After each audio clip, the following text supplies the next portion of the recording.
1,60,000 పెట్టి బైక్ కొన్నాడు. ఏం పోతాడు? పెట్రోల్ ఖరీదు ఎక్కువ కదా. కిరోసిన్ పోయిపోయావా? కూలుగా ఉంటది కదా నవరత్న నూనె, అది పోయిపోయావా?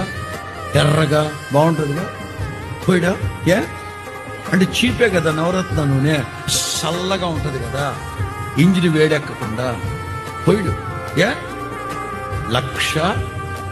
నేనంటాను, ఇదిగో ఈ మనిషి శరీరం ఎంత ఖరీదైందో తెలుసా? ముచ్చటగా 3 కోట్లు వేసుకున్నావా?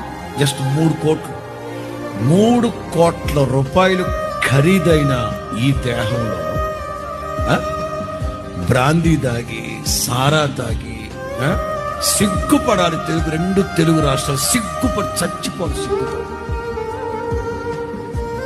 భారతదేశంలో లిక్కర్ కన్జంప్షన్ తెలంగాణ మొదటి స్థానం, ఆంధ్ర 2వ స్థానం,